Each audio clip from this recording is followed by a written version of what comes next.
बिस्मिल्लाहिर्रहमानिर्रहीम, अस्सलाम वालेकुम। नाजरीन, आज वकार गिलानी साहब सारा दिन सुप्रीम कोर्ट में प्रोसीडिंग्स देखते रहे हैं, जो कोर्ट की प्रोसीडिंग्स थी, तो उस पर हम बात करेंगे। और दूसरे नंबर पे काजी फाइज ईसा साहब, जो जस्टिस हैं, सुप्रीम कोर्ट के सीनियर मोस्ट जज हैं, चीफ जस्टिस के बाद, उन्होंने आज एक नया इशू खड़ा कर दिया है, एक लेटर लिख दी है, एक नया कटा खोल दिया है, तो उसमें भी बात करेंगे। तो खैर ये जी, आप आज कोर्ट में सुप्रीम कोर्ट में तो खैर बड़ी लंबी चौड़ी 11:30 से 4:15 बजे तक प्रोसीडिंग्स हुई हैं। अच्छा, माशाल्लाह। लेकिन उसके बाद से नाजरीन जो इक़्तिदार के वानों में खलबली मची हुई है इस हेयरिंग के बाद से, और जब से उन्होंने फैसला महफूज किया है, तो एक शदीद बेचैनी हमें नजर आ रही है हुकूमती इत्तेहाद में। और वज़ीर आज़म और वज़ीर कानून और बिलावल भुट्टो ज़रदारी और दीगर जो सियासी शख्सियात हैं हुकूमत में, उनके जो बयानात हैं वो क्लियरली शो कर रहे हैं कि किस तरह का वो तसादुम चाह रहे हैं अदलिया के साथ। अच्छा। पहली बात तो यह है कि आज फैसला बड़ी तवील हेयरिंग के बाद महफूज हुआ। जाहिर है एक बेंच जो है एक सेंसिटिव मैटर है और कंट्रोवर्शियल भी है, तो डिलिब्रेशंस करेंगे और फिर उसके बाद वो किसी कंट्रोवर्शियल किस सेंस में? कंट्रोवर्शियल इस सेंस में कि एक पार्टी या हुकूमती था जो स्टेक होल्डर है, वफाकी हुकूमत जिसने सब कुछ प्रोवाइड करना है इलेक्शन कमीशन को लॉजिस्टिकली, वो डिक्लाइन कर रहा है, वो चाह रहा है कि इलेक्शन ना हो। और उसको वो खेल इस तरह रहे हैं कि वो सुप्रीम कोर्ट की आपस की लड़ाई बढ़ा के और उस तादाद पे खेल के कि जनाब ये तो केस ही नहीं बनता, 4 जजेस ने कह दिया कि ये केस ही नहीं बनता। उनके नज़दीक आर्गुमेंट नहीं है कोई कि वो क्यों इलेक्शन डिले करना चाहते हैं, बल्कि वो उस गेम पे खेल रहे हैं जो सुप्रीम कोर्ट के अंदर शुरू हो गई है, कर दी गई है। तो उस लिहाज से मैं समझता हूँ कि आज अभी तक की इतलात के मुताबिक नाजरीन, रजिस्ट्रार सुप्रीम कोर्ट को भी वफाकी काबीना ने एक मीटिंग के फैसले के बाद हटा दिया है, और वज़ीर कानून आज़म वज़ीर तारड़ साहब और प्राइम मिनिस्टर बजाते खुद शहबाज शरीफ साहब ने 2 दफ़ा तकरीर की है पार्लियामानी पार्टी से और कौमी असम्बली में, जिसमें उन्होंने क्लियर वाजे किया है कि वो इस फैसले को नहीं मानेंगे। मेरा ये सवाल है इसमें राजा साहब कि उन्हें कैसे पता है कि ये फैसला ऐसा आ रहा है कि जिसको वो नहीं मानेंगे? चलिए, वो तो बात हो सकता है फैसला कोई और हो। एक मिनट, वो तो बात की बात तो एक परसेप्शन, एक इमेज बिल्डिंग हो गई है। वो तो बात की बात है ना। उससे पहले जो एक बात है, छोटी सी बात कहना चाह रहा हूँ। आपको याद होगा जब यूसुफ गिलानी के खिलाफ सुप्रीम कोर्ट में उनको सिर्फ 1 मिनट की सजा दी गई। जी, वो आई थिंक मेमो गेट के चक्कर में, जब नवाज शरीफ साहब ने मेमो गेट नहीं था, ये स्विस वो खत लिखने के मामले में वो चीज उन्होंने मतलब उनको सजा सिर्फ इतनी दी थी कि जब तक कोर्ट लगी आप खड़े रहेंगे रोड के ऊपर। हाँ जी, 30 सेकंड में रहा, कोर्ट राइज हुई थी, 35 सेकंड्स की वो सजा थी, till rising of the court कहा था उन्होंने। उस पे नवाज शरीफ साहब के बयानात आपको याद है, और सारी मतलब नून लीग के बयानात याद है आपको? देखिए, ये तो खैर उस वक्त की बात थी ना। उस वक्त की बात क्या थी? आज वो इत्तेहादी है, अदालत तो वही है, आज वो इत्तेहादी है ना। देखिए, अदालत तो वही है ना यार, अदालत तो वही है, सुप्रीम कोर्ट ऑफ पाकिस्तान है भाई जी, ठीक है ना। आज चूंकि उनकी मंशा के मुताबिक फैसला नहीं आ रहा, तो वो उस फैसले को नहीं मानेंगे, तो क्या ये तौहीन अदालत नहीं हो जाएगी उसी टाइप की जो यूसुफ गिलानी पे लगी थी? वो तो फैसले के बाद पता चलेगा ना राजा साहब। जब वो पहले ही कह रहे हैं कि हम नहीं मानेंगे, इसका क्या मतलब? नहीं मानेगा का मतलब यह है कि वो इलेक्शन नहीं करवाना चाहते। असल चीज जो बुनियादी बात मैं करना चाह रहा हूँ शेब राजा साहब, वो ये नहीं है कि सुप्रीम कोर्ट का फैसला माने या ना माने।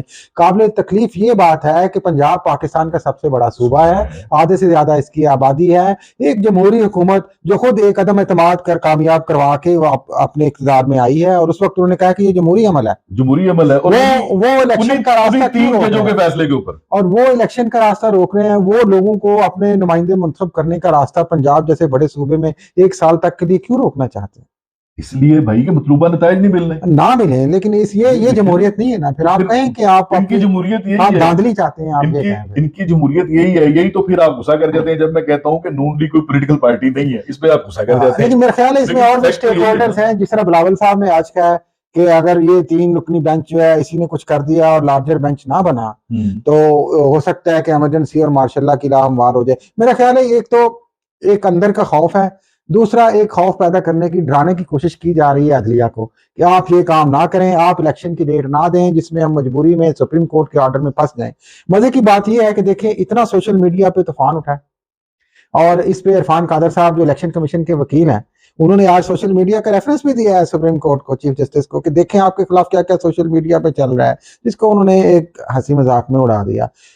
मैं कहना ये चाहता हूं कि जितना मैंने आज तीनों जजेस को कंपोज देखा है, बड़े लाइट थे, हंसी मजाक में बातें कर रहे थे, और वकला से भी बातें कर रहे थे, अटॉर्नी जनरल से भी, इलेक्शन कमीशन के वकील से भी, उनने कोई ऐसा तासुर नहीं दिया कि उन पर कोई दबाव है। लेकिन एक शदीद दबाव जो बाहर एक जमहूरी हुकूमत डाल रही है, और एक जो अहम बात है नाज़रीन के विद इन द इंस्टीट्यूशन जो एक सिस्टम शुरू कर दिया गया है काजी फायद ईसा साहब की तरफ से, वो आने वाले चीफ जस्टिस हैं जिन्होंने सितंबर में जब ये रिटायर होंगे तो फिर उन्हें चीफ जस्टिस बनना है। लेकिन नून लीग ऐसा तासुर दे रही है नाजरीन के जैसे वो खुद अभी से काजी फायद ईसा को चीफ जस्टिस मानना शुरू हो गया है। जो अभी आज हुआ है देखें, आज 4:15 बजे मैंने उस दिन भी बात की थी राजा साहब। क्या होता है कि उस दिन जब आर्ग्यूमेंट्स जाते हैं आगे और पता चलता है कि लार्जर बेंच नहीं बन रहा, फुल कोर्ट नहीं बन रहा, जिसको आज भी रद्द किया है चीफ जस्टिस ऑफ पाकिस्तान ने मौजूदा ने, तो शाम को क्या होता है कि वो सू मोटो के लिए एक खत लिख देते हैं कि यह एक फैसला आ जाता है पहले 29 मार्च को काजी फायद ईसा साहब का। उसके बाद जिस मामले में वो फैसला आना था उसका जिक्र ही नहीं है उसमें। हाँ, और वो कहा जाता है कि सू मोटो यानी कि इस केस को किसी तरीके रोक दिया जाए। फिर उसके बाद अगले दिन जो हियरिंग होती है अहम, उसमें शाम को क्या होता है कि जस्टिस याह्या अफरीदी साहब का एक तफसीली नोट आ जाता है कि वो बेंच जो है, मैं एक जरूरी बात करना चाह रहा हूँ पहले, कि वो अचानक आ जाता है। फिर आज नाजरीन क्या होता है कि आज जब ये फैसला महफूज होता है 4-4:30 बजे, तो 1 घंटे के बाद काजी फायद ईसा एक और खत लिखते हैं रजिस्ट्रार सुप्रीम कोर्ट को, और उसमें वो कहते हैं कि ये जो आपने सर्कुलर जारी किया है कि जो मेरी जजमेंट है कि सू मोटो नोटिस की हियरिंग जो है रोक दी जाए, वो आप सर्कुलर के जरिए नहीं रोक सकते, ये इलीगल है। और साथ में उन्होंने ये भी कहा है कि जो रजिस्ट्रार साहब हैं कि जनाब अली आप ये कैसे कर सकते हैं, आपको तो मुस्ताफी हो जाना चाहिए।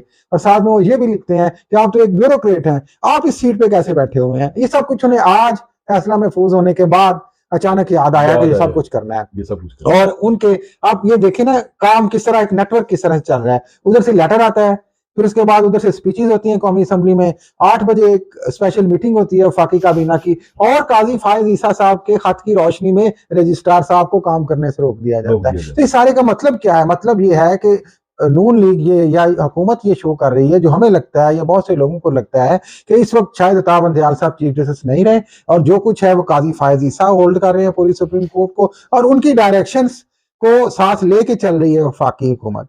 ये देखें, ये क्लियर वायलेशन है, और ये क्लियर डिवीजन को बढ़ाने की बात है, और पैगाम है अताब बंदयाल साहब के लिए कि शायद उनके खिलाफ भी कोई रेफरेंस आ जाए। ऐसे भी अफवाहें चलती रही। मैं अब कुछ अर्ज करना चाहूंगा।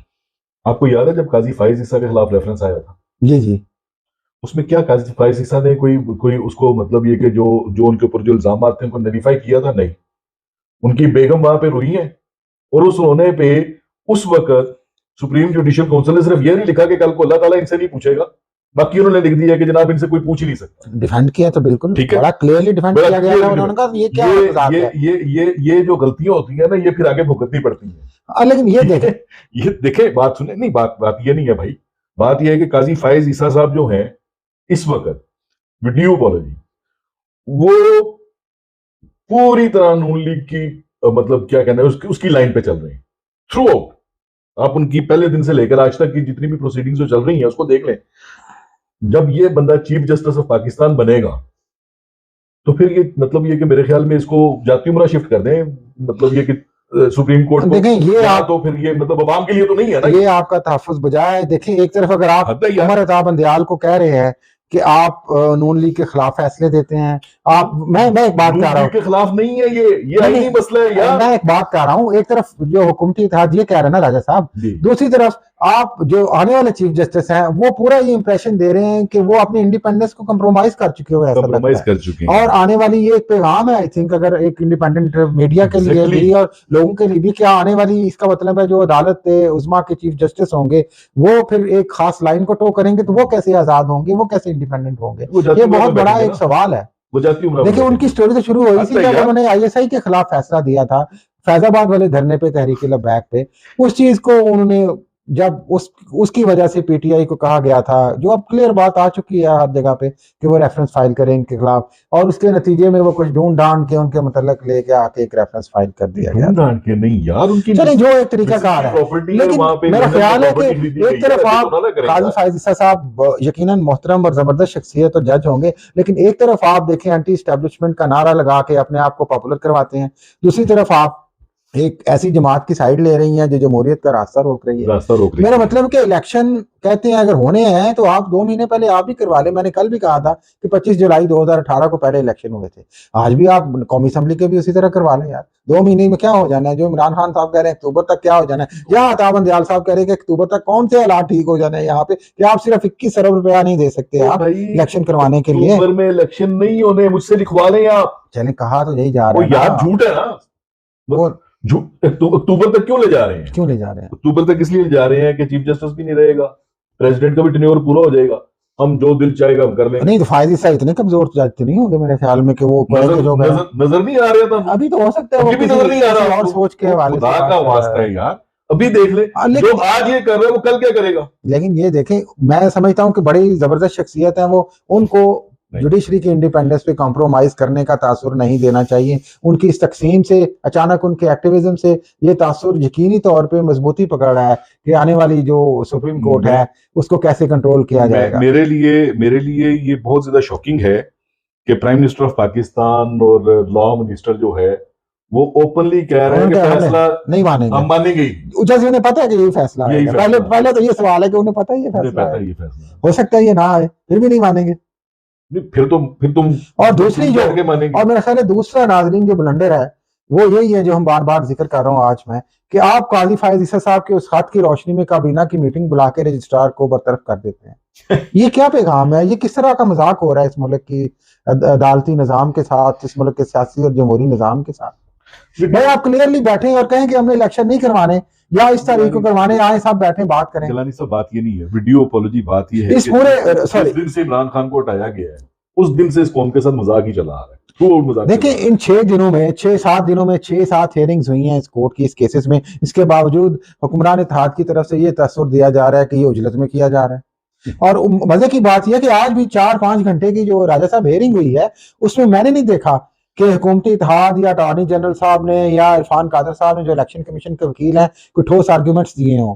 उनकी सिर्फ एक ही रट थी कि जनाब ये तो फैसला खत्म हो चुका हुआ है, ये तो बेंच ही खत्म हो चुका हुआ है, आप इस केस को ही खत्म कर दें। लेकिन 2 तरीके से रोका जा रहा है इस केस को, एक ये दबाव डाल के, दूसरा ये क्या कि ये बेंच खत्म हो चुका है, तीसरा अंदर से वो लेटर लिखवा के और वो फैसला अचानक जो आ जाता है कि जनाब सू मोटो नोटिस को पेंडिंग कर दें आप जब तक कोई रूल्स नहीं बनते हैं। तो यानी कि एक अंदर से ही आप सुप्रीम कोर्ट के चीफ जस्टिस सिटिंग के हाथ बांधने की कोशिश कर रहे हैं एक मर्जी का फैसला लेने के लिए। ये एक इंतहाई अफसोसनाक, आई थिंक ये चीज भी जहाँ पे आजम नजीर तारड़ साहब ये कहते हैं कि तारीख में लिखा जाएगा इनका ये स्या फैसला जो पता नहीं कल क्या होगा, इसी तरह ये बातें भी स्या अल्फाज में लिखी जाएंगी। इसमें मैं आपको थोड़ा सा याद दिलाता चलूं, 1997 में जब सुप्रीम कोर्ट में हमला किया गया था तब भी सईदुज़्ज़मान सिद्दीकी से कोयटा बेंच से फैसला लाया गया था। जी याद है आपको? बिल्कुल, वो उन्होंने सजाद अली शाह के फैसले को कालअदम करार दिया था, हालांकि he was the chief justice, मतलब उसका सबऑर्डिनेट उसको हटा रहा है, कालअदम करा रहा है। वो हिस्ट्री रिपीट कर रहे हैं। लेकिन मेरा ख्याल है कि वक्त बहुत बदल चुका है, अब इस तरह से रिपीट नहीं होगी हिस्ट्री। आप देखें, बात सुने, ये जो कुछ हो रहा है ना, जो कुछ हो रहा है इसके बाद मतलब ये कि मैं मतलब बड़ा इस मामले में कहना चाहूंगा, मतलब बड़ा कन्विंस्ड हूं इस बात पे। मैं एक मुद्दत से ट्विटर पे भी हर जगह पे मैं लिख रहा हूं, इस मुल्क में जब तक 3 रिफॉर्म्स नहीं होंगी ये मुल्क आगे बढ़ ही नहीं सकता। First military reforms, second judicial reforms, third land reforms. बिल्कुल सही है। जब तक ये 3 रिफॉर्म्स नहीं होंगी ये मुल्क आगे बढ़ ही नहीं सकता। हम वहीं पे उसी जगह पे बैठे रहेंगे जहां पे हैं, ठीक है? तो ये जुल्म है ये, और इसके लिए मेरे ख्याल में हमें कुछ करना चाहिए। मेरा ख्याल है कि जो अहम बात है जिसपे हम ये गुफ्तगू आज छोड़ देते हैं नाज़रीन के लिए भी, कि जैसा भी जमहूरियत है, देखें आपको कोई हक नहीं पहुंचता कि 11-12 करोड़ अवाम के अवामी नुमाइंदे मुंतखब करने के हक को रोकें, जिसको कॉन्स्टिट्यूशन इजाजत देता है। चाहे हुकूमत आपकी बनती है नहीं बनती है, आप इस प्रोसेस को कंटिन्यू करें, let the people decide their fate. बिल्कुल बिल्कुल। इसके साथ ही नाजरीन इजाजत चाहेंगे, इंशाल्लाह कल दोबारा फैसले के बाद हाजिर होंगे, तब तक के लिए इजाजत दीजिए। अल्लाह हाफिज।